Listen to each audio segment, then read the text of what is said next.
Hey, creative. Are you ready to discuss profits, the money, the ways to make it happen? The Profitable Creative Podcast is for you, the creative, how you define it. Videographers, photographers, entrepreneurs, marketing agencies, you get it.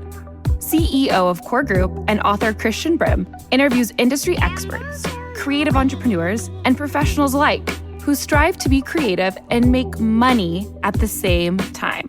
Sound like you? Tune in now. It's time for profit.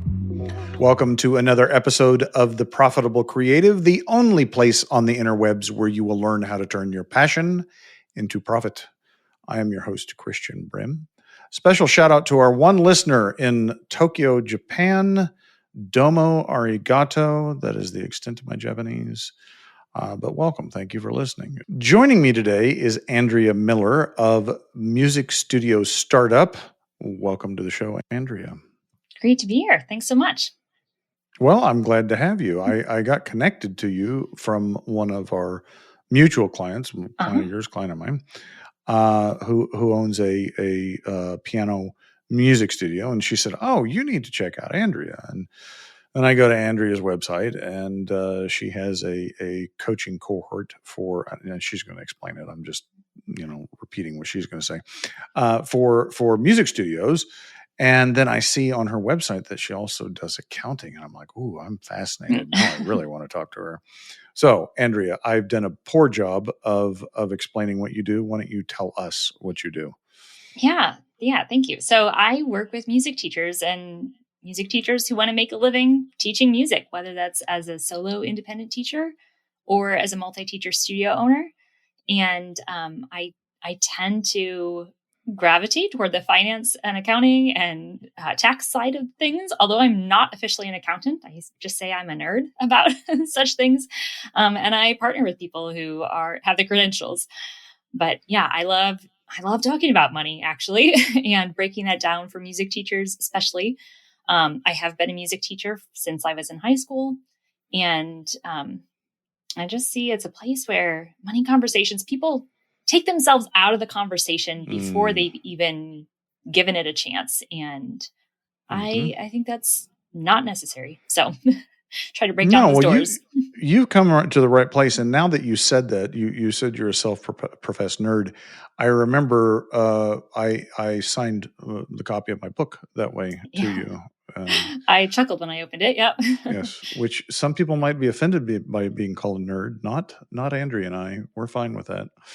Now, but I want to break down the Music Studio Startup. But tell us how you got there. Sure. Yeah. So, like I said, I have been a music teacher since I was in high school. I studied entrepreneurship and piano performance, knowing that I wanted both music and business to be part of my life. And then after I graduated in 2009, a great year to start a business and start a career. But I started for those younger in the audience, that was right after the financial crisis of 2008. It was shit, but kind of the worst time. Yeah.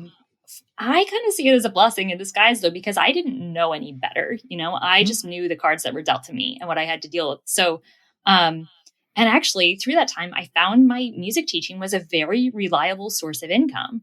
And my music teacher, my piano teacher, was saying that all her piano majors who graduated that year were buying houses. And because they had their paycheck coming from 35 different families often, so they weren't losing all their income overnight when a job loss happened. So I don't know what it would have been like to have launched the business 2 years earlier. I don't know if I actually said this. I started a multi-teacher studio right after I graduated. I don't know what it would have been like 2 years earlier to launch it. Maybe the enrollment would have been doubled. I don't know, but it was fine. So that was kind of how I got my start. And then I ended up getting married, and my husband's job moved us to Maryland. I had been in St. Louis, and music schools don't travel well. Was that an improvement? I've never lived in St. Louis. I've been to St. Louis. I've been to Maryland. It depends on where in Maryland. So was it an improvement? Well, I was about halfway between DC and Baltimore, kind of in a DC suburb. And I love St. Louis. I have moved back to St. Louis. I live in the city. It's great. It's affordable. I love it. I'm like the biggest St. Louis fangirl. So I liked the region in Maryland. It was fun for doing, like, if you had a weekend, you could do a lot of fun things. But I found it challenging if you had a surprise like Wednesday night that was free. It was hard to do anything with that DC traffic. Fair enough. Okay, so you're in Baltimore, not Baltimore. You're in Maryland now. You have to start over? In Maryland, starting over, yeah. And it was a hard move for me. So I wasn't eager to just start another multi-teacher studio, not knowing if I was going to be disrupted again. I wasn't really planning on getting married. So all of that kind of was a disruptive season. I'm pleasantly surprised, but yeah. So I didn't know if we'd be there for 4 years, if we'd be there for 40 years, but I didn't want to get 4 years into a business again and then not have a choice about whether or not I passed it off to someone, which is what happened with my original studio. So, well, that was my question. So did you sell it or what? Yeah. Did you... I ended up just passing it off to someone, and I tell people I don't think I got great advice in that transition. You gave it away. I gave it away. Okay. I gave it away. I wouldn't be the optimal advice, but go ahead. Sorry. Yeah. So I was, in my 20s, and I talked to another small business owner, who had been involved in several businesses. And I think he knew small businesses generally, but I don't think he knew music studios and kind of the culture there. And I don't think there's a ton of precedent for selling music studios. Which actually that's kind of fueled some of my career, is like making precedent for that kind of thing and just professionalizing studios. It is very common for music or piano tuners to sell their book of business when they retire. Yes. So it's not completely outside of, the reality, but yeah, I don't think there has been, or at that time, a lot of precedent for it. I think there's getting to be more. I don't think I got great advice. I think I could have sold it. Absolutely. So yeah, I advise people differently, but that's what I did when I was 27, and then moved to Maryland and kind of started. I decided I would go more into the business side then, and I started working with some startups and solo entrepreneurs, and loved doing that. I made a good first hire or like a contractor because I had worn so many hats and could, treat their business like an owner would treat a business. So that was super fun. But then I was going home. I did have a private studio at that time. And then I just decided, I love what I'm doing with these solo entrepreneurs or startups, but I want to do it for music teachers because they have all the same questions. And I felt at that time kind of under-resourced on like real business practices. You're an accountant, so there's like makeshift accounting practices, and then there's like GAAP, and I didn't feel like music teachers were always getting the best advice on. Wait a second, let me clarify. You didn't force GAAP on these poor piano teachers, did you?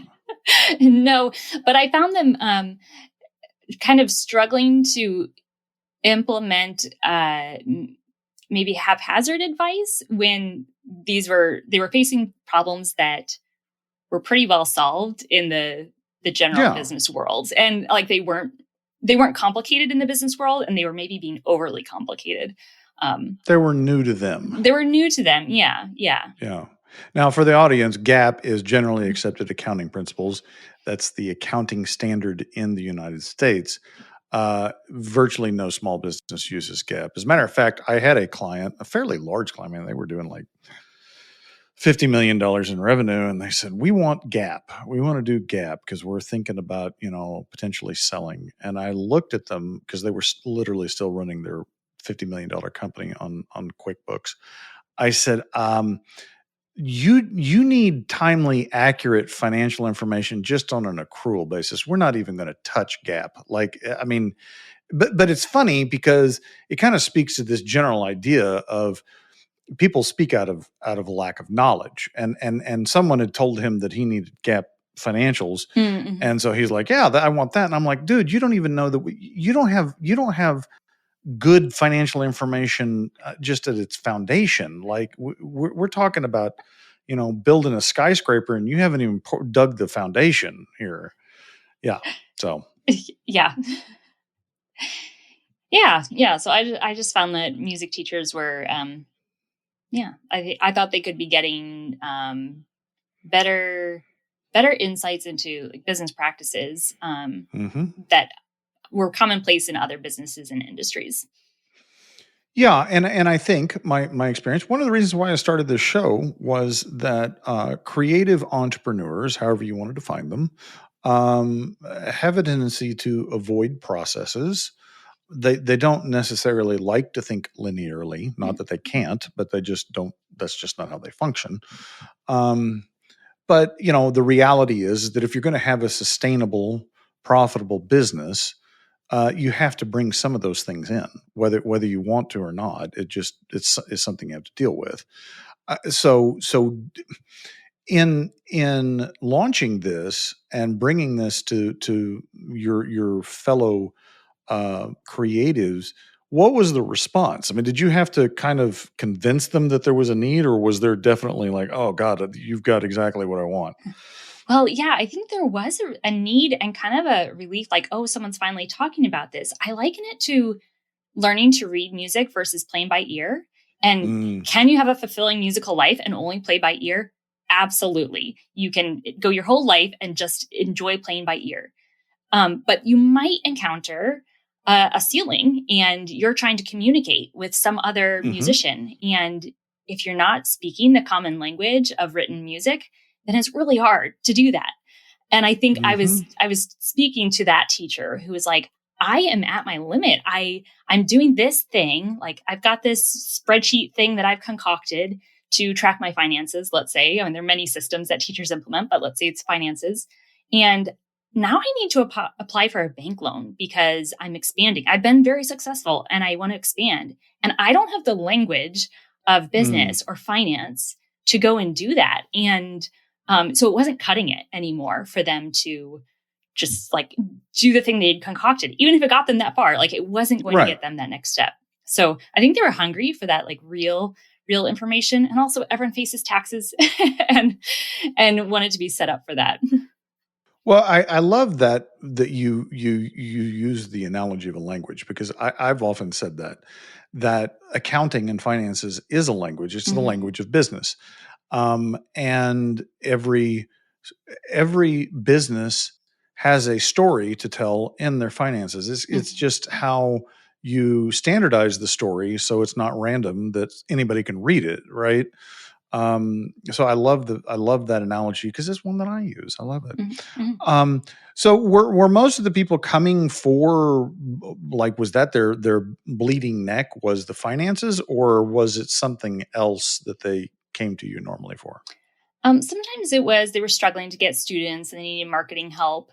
But I think my sweet spot is that making sense of their financial situation. And there's a lot of flavors to that question. Like, usually people will come and they're like, I'm stressed about money. I feel stress over the situation, but often they haven't identified like what exactly it is. And it might be, I'm doing great. I just don't know if I can actually afford to spend money, because, they might have that insecurity about spending. Or it might be, I'm not making enough. I'm afraid to raise my rates. And in that case, it's, some coaching around really you can. So yeah, it was a lot of different things. Some of it definitely touches on the personal finance side of things. But also, that leads into business. Yeah, I think I think the thing that most business owners miss with finances is they're strictly looking at it from a have to compliance standpoint. You mentioned taxes. Everybody's got to file taxes. Yeah. And so when most business owners think in terms of accounting, that's what they're thinking. I've got to get my finances in order for taxes. Or maybe if they're real not intuitive, they're really savvy, they might like, well, I want someone to help me with my tax planning, like, forward thinking to lower their taxes. But I think they're missing the boat there, because I think the most powerful use of accounting is to tell you the story of the business so that you know the answers to those questions that you have as a business owner. For instance, can I afford to expand? What happens if I raise my rates? Can I expand? Those are questions that accounting, although it's historical information, you have the story of what's actually happened in the business to help you make those decisions. And it blows me away how many business owners just leave that information on the table. It's like, we've got it for you, like, let me help you use it. And it's like, I'll just kind of still do it by gut or something. I don't know. Yeah. And I understand, like, business owners, especially small business owners, and if they're a solo entrepreneur, like, you're busy, you've got a lot of things commanding your attention. But it's so worth it, because people do get those insights at tax time. Finally you get everything in order so you can send it over to your tax preparer. And often, I'm sure you get this all the time, like, people are like, oh, I finally know how profitable I was last year. Right. And I'm like, oh, I want you to know that at least every month, but maybe not, weekly, or at least be able to pretty quickly get to that information. And because then you can make decisions from it. And it makes sense if you're only exposing yourself, because it's a language, if you're only exposing yourself to it once a year, you're not going to get very proficient. Familiar. Right. Yeah. No. It's like I turn on Telemundo once a year and watch the World Cup. I'm not going to get very good at Spanish. I think that's what really I have come to love about Profit First, is this idea of how much money did I make? Well, the answer is always there, right? And even if you have an accountant, you may not know that information until they're done with the month close and they send you financial information, right? And you're in arrears on that information. But with Profit First layered on top of it, you have instant information via your bank account, via the process, that you know exactly how much profit you've made. And that's powerful information. Yeah, for sure. And once you're getting that regularly, you can make decisions from that, and you're making decisions from a really strong place instead of like, well, I hope this works. Hey creatives, Delana Ely here. I have a question for you. If you could pay yourself more, why aren't you doing it? For real. S Corp is an option for you, the creative entrepreneur, to move your business to the next level, to pay yourself more, and to cut your tax savings down. Yeah, less money to the IRS. We want that, right? So why haven't you done it yet? What's going on? The reality is you probably have 50,000 questions in your brain. You don't know which way is up and down, and you're still too busy to do all those things, plus also create, right? Well, the good thing for you is that Core Group is actually the place to be to get that S Corp election rolling. Yeah, we have an assessment. Let's see if you qualify. Come chat with me. Core Group, turning passion into profit. Can you tell me more about how you layer Profit First over the accounting that you do? Well, I would love to. This was not a plant. I swear to God, I did not send her questions. Am I allowed to hijack the interview? Absolutely. As long as it makes me look good. Okay. That's a great question, because we find people that come to us that are looking for a Profit First professional because they read the book and they want to implement it, and they go to their accountants and they're either not familiar with it, or sometimes they're like resistant. They're like, you don't need to do that. You don't want to do it. But I think it's because it's a fundamental misunderstanding from accountants about what Profit First is. Profit First is not a replacement for an accountant. Profit First is the cash management tool that you as the business owner use, right? You don't have to use an accountant to use Profit First. You don't have to understand accounting to do Profit First. I highly recommend that you do engage an accountant while using Profit First, but they're really independent of each other, right? And so a lot of our clients, when we outline what's involved to implement Profit First, I'd say at least half of our clients say, yeah, that's not for me. And so we don't force them to use Profit First. If you don't want to do it, that's totally fine. But it's really not that much. I think some people just get overwhelmed with the implementation, even though we help them do a lot of it for them. And I think what it comes down to be honest with you, is that the Profit First is a process, it's a tool, but it doesn't work if you don't change your behavior, right? Mm-hmm. And really that's what they're resisting. They're resisting having some structure and accountability to how they spend money, right? So just a brief example is in Profit First, you're familiar with it, right? Yeah. Okay. Yeah, I thought so. So in Profit, for the listeners, in Profit First, you take your money into a staging account, a deposit account, and then you allocate that money to accounts based upon where it's going to be spent with intention. So you're going to set aside Profit First. That's a great name. And essentially, there are other accounts, but essentially, after you set aside your profit and you set aside your taxes and your pay, then what's left over is what there is to spend.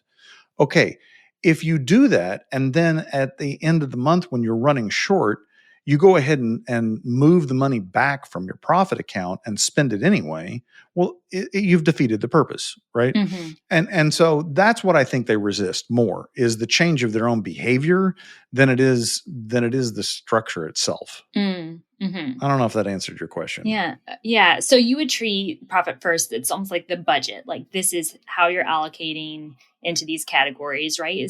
Do you use that kind of language to talk about it? I don't like the word budget, and I'll tell you why. Okay. Because budgets, here's people's experience with budgets, right? They have a personal budget, maybe. Mm-hmm. They have a New Year's resolution. I'm going to be more intentional about how I spend my money. And so I get all prepared and I say, this is what I'm going to do for the year. And then February, the wheels fall off. Mm-hmm. And so then they just, the whole thing collapses, right? And so they go off the rails. Well, a budget, it was designed for a larger entity to delegate spending authority, right? And so, like, if in our company, we have a couple of line items that we have budgets for, right? And all that means is this is what we have anticipated to spend, what we're willing to spend, and you, employee, have the authority to spend it.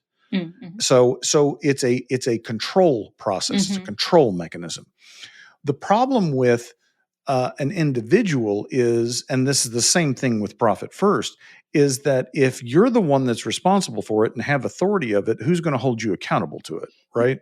If I want to go ahead and spend that money, I'm going to spend that money, and there's nothing a budget or Profit First or anything can do about it. So we use forecasts, and that may seem like a nuance, but a forecast is continually updated. We like to use 12-month rolling forecasts where we're looking at the next 12 months. But the difference in that and a budget as a management tool is that, like, if you set out a budget as a business and you say that we're going to grow this much over the course of the year, and you're going to add this many customers or this many clients, and then that doesn't materialize, then you end up with a budget that's useless because the numbers that you started with don't make any sense anymore. So the forecast, the rolling 12 forecast, goes off of actual from the prior month. So you're never having to scrap the budget because it's no longer based in reality, right? And I find that a much more useful tool to help business owners make decisions, and it gives them great feedback. So like in that example of we're projecting to grow, and so we have this revenue number in our forecast for next month, and the next month shows up and, oh, you didn't meet that number. Okay.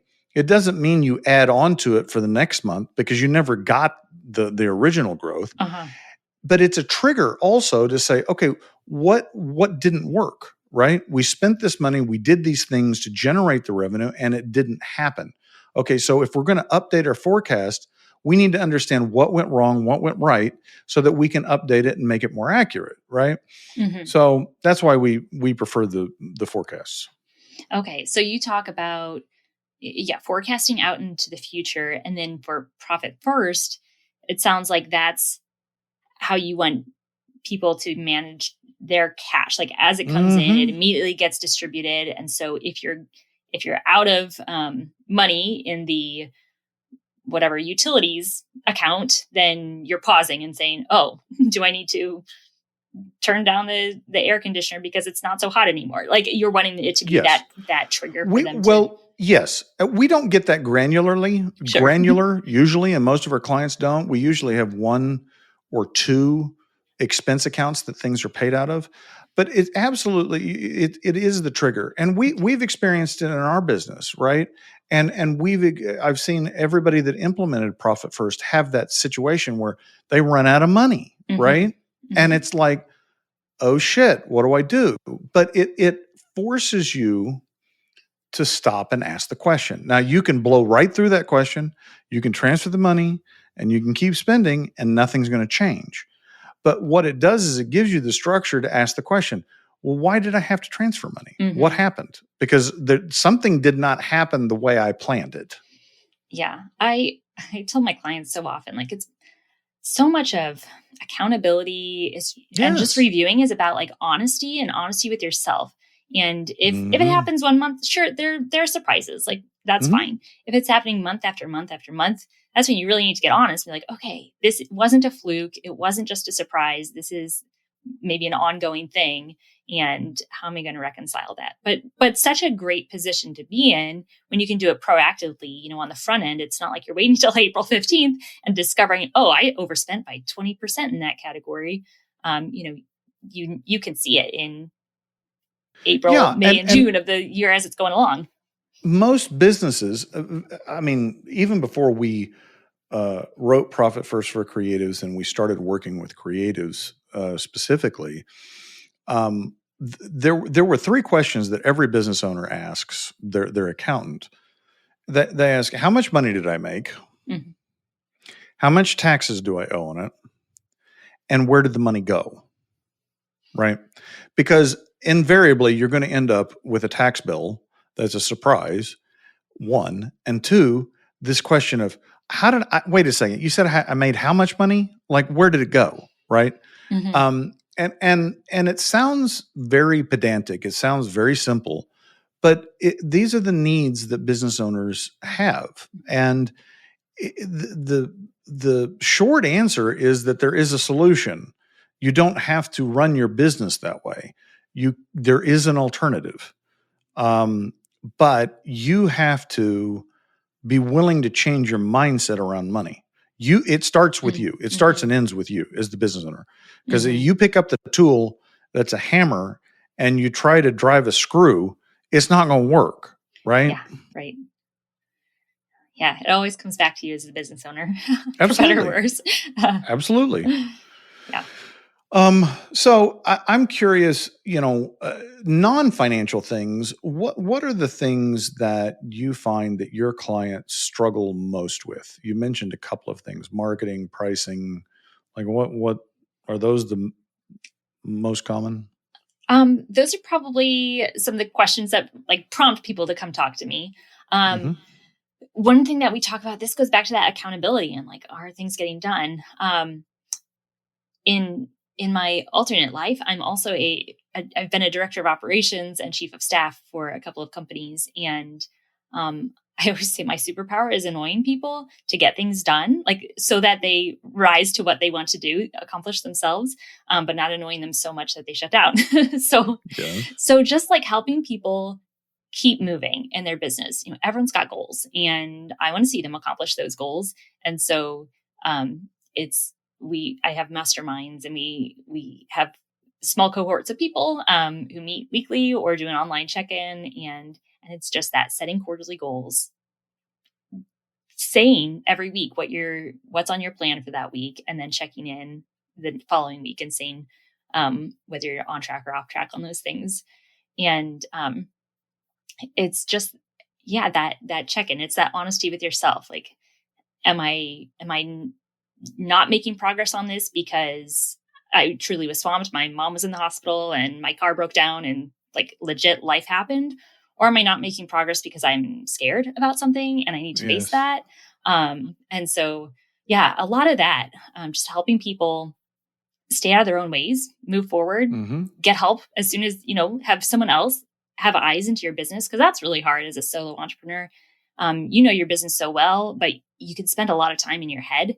I find myself in the same place where I'm just like spinning on something in my head. And sometimes you don't realize like, oh, I've been spinning on this for 3 months and not done anything about it. And when you're speaking those 3 months, try 3 years. 3 years, lifetimes.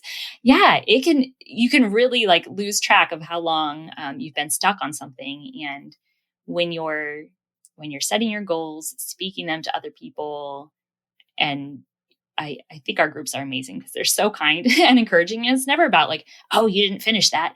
It's just like, hey, what's going on here? Are you stuck? Can we help you get unstuck? Is there a resource you need? Do you need to talk this through with someone?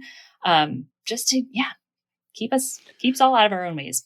I love that. And I think it speaks to the need that all business owners have, which is a community.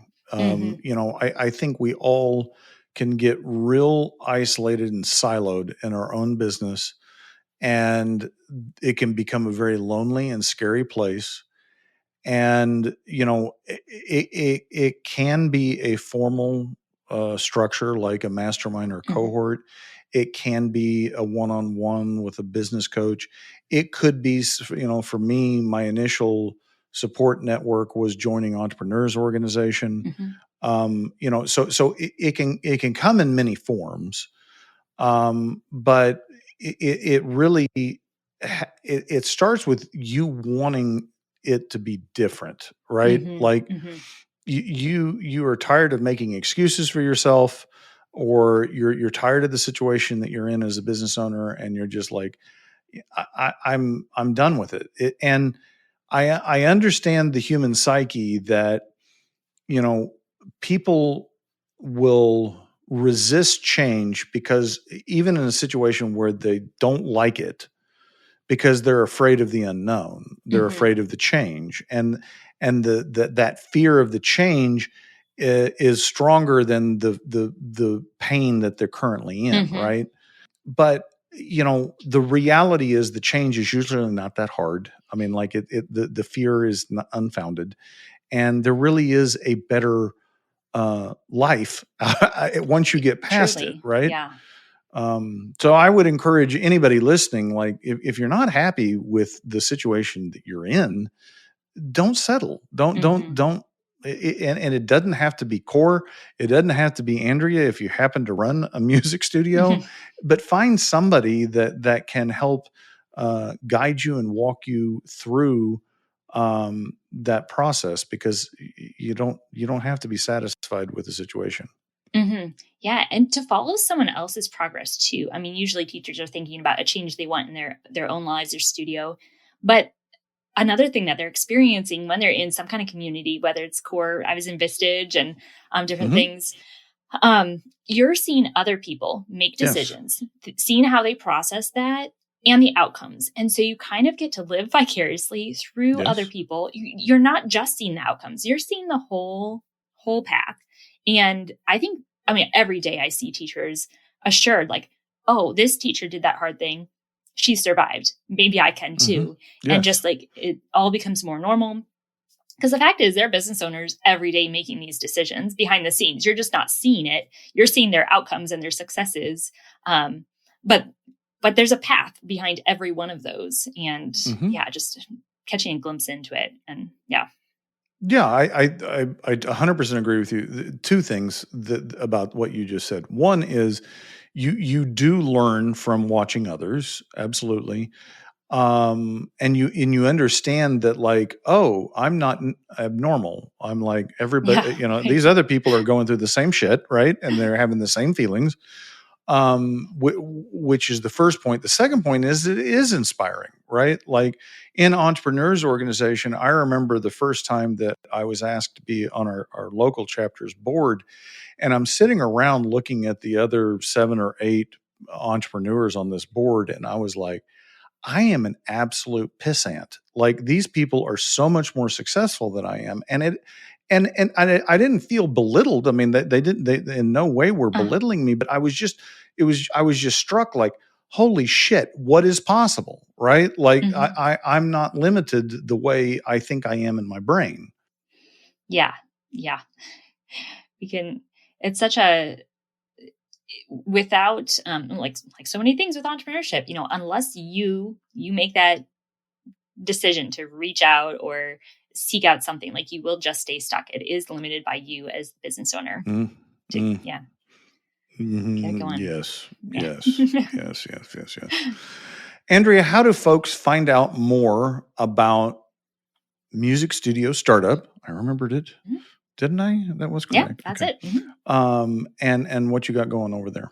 Yeah, well, probably the best way to get to know me is through the podcast, which is Music Studio Startup. And you can find that anywhere you listen to podcasts. I'm on LinkedIn. I'm on Instagram most actively, a little bit on YouTube, a little bit on Facebook. And then the website is musicstudiostartup.com. And I do invite people to schedule a 15-minute call with me to just, if they're like, help. So send a detailed email, and happy to set up a call. Perfect. Listeners will have those links in the show notes. If you like what you heard, please rate the podcast, share the podcast, subscribe to the podcast.